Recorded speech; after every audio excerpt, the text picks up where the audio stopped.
বৃষ্টির দিনে এইরকম ছোট ছোট ছাতা বাচ্চাদেরকে গিফট করলে বাচ্চারা কিন্তু ভীষণভাবে খুশি হয়ে যায়। গুড মর্নিং তোমাদের সবাইকে। আজকে আমাদের স্কুলে ব্লু ডে সেলিব্রেশন হবে, তাই আজকে আমি স্কাই ব্লু কালারের একটা ড্রেস পরে নিয়েছি। ইচ্ছে ছিল শাড়ি পরার, কিন্তু বৃষ্টি হচ্ছে, তার সাথে রাস্তায় কাদা হয়ে গেছে, তাই আমি আর শাড়ি পরলাম না। সবথেকে বড় কথা, বৃষ্টিতে ভিজে গেলে ভিজে শাড়িতে থাকতে হবে, তাই আমি মানে এই ড্রেসটা পরেছি। আর সমস্ত টিচারও ব্লুতে আসবে, ব্লু ড্রেস মানে শাড়ি হোক, যে যার মতন করে ব্লু ড্রেসে আসবে। বাচ্চারাও কিন্তু ব্লুতে আসবে, আর যার কাছে ব্লু নেই সে ব্লু কালারের সেট থাকলেও হবে। অনেক সময় বাচ্চাদের কাছে অ্যাভেলেবল যদি না থাকে তাহলে ব্লুর যে কোনো শেড হলেও হবে।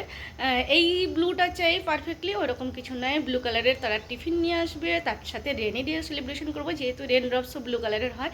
তো ওই যে বলি, স্কুলের ব্যাপার সমস্ত কিছু শেয়ার করা সম্ভব নয়, তাও ছোট্ট করে চেষ্টা করব শেয়ার করার। আর আমার খুব দেরি হয়ে গেছে, আর সব থেকে বড়ো কথা আমার হাতে লেগেছে বলে আমি আর রান্নাও করতে পারিনি।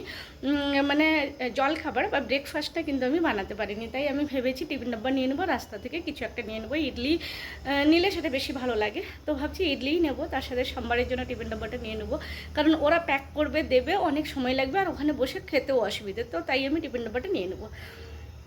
তো চলো শুরু করি। আমাকে কেমন লাগছে বলো? অনেকটা দেরি হয়ে গেছে, রোজ দিনই দেরি হয়ে যায়, রোজ দিনই ঘরের কাজকর্ম করে দৌড়াতে অনেকটা সময় লাগে।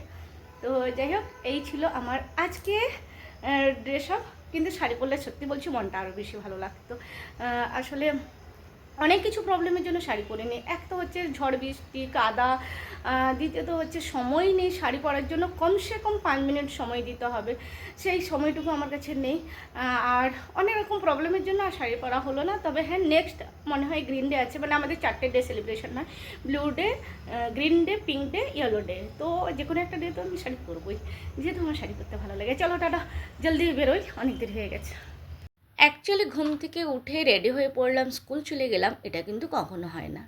বাড়ির সমস্ত কাজকর্ম করে ঝাড়ু পোছা, বাসন মাজা, তার সাথে রান্না বান্না এবং পুজো করা, জলখাবার তো আছেই, তার সাথে দুপুরবেলা কি খাওয়া হবে সেই ভাতের ব্যবস্থাও করে যেতে হয়, কারণ স্কুল থেকে আস্তে আস্তে প্রায় 3টে, সাড়ে 3টে, 4টেও বেজে যায়।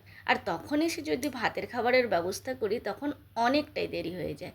তাই সকালবেলা সমস্ত কিছু ব্যবস্থা করে, সমস্ত কিছু গুছিয়ে দিয়ে রান্নাঘর স্ল্যাব সব পরিষ্কার করে তারপরেই বেরোতে হয়। এতটাই থকে যাই যে বলার মতন হয় না।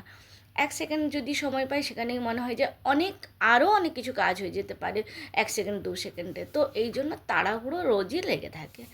আজকে ভাবছি তাড়াহুড়ো করে পোহা বানাবো, আর কিছু বানানোর মতো ইচ্ছে হচ্ছিল না। রুটি তরকারি তো হতেই থাকে, আর তাছাড়া হাতে লেগেছে বললাম, তাই আর রুটি তরকারি করার মুশকিল হয়ে যাচ্ছিল। পোহা আমার বাড়িতে বর্তমান টমেটো ছিল না, যেটুকু ছিল, যে সব মানে উপকরণগুলো ছিল সেটা দিয়ে আমি বানাচ্ছি। বেশি কিছু লাগে না, পেঁয়াজ তো দিয়েছি, আর তার সাথে আমি একটা আলু দিয়ে দিই।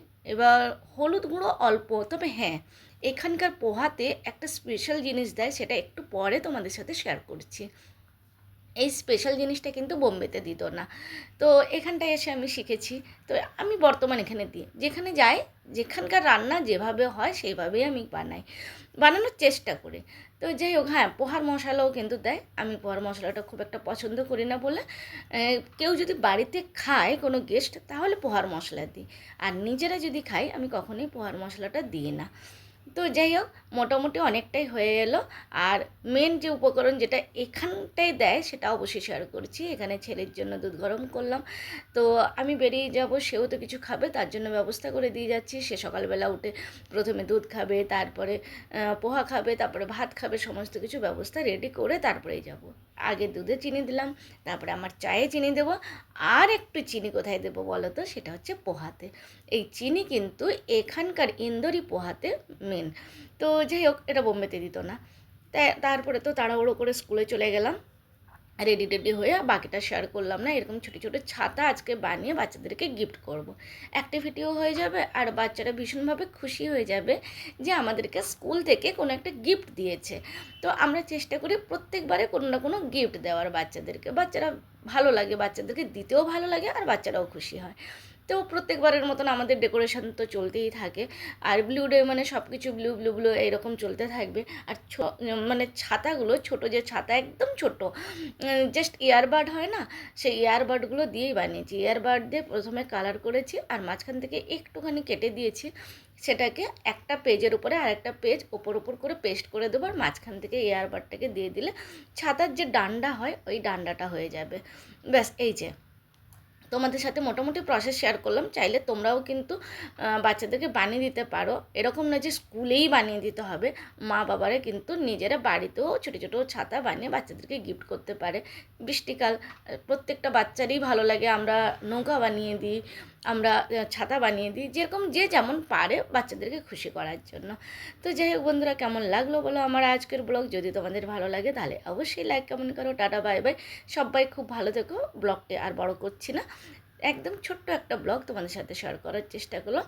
চলো, সবাই খুব ভালো থেকো। আবারও জানাই গুড মর্নিং তোমাদের সবাইকে। টাটা।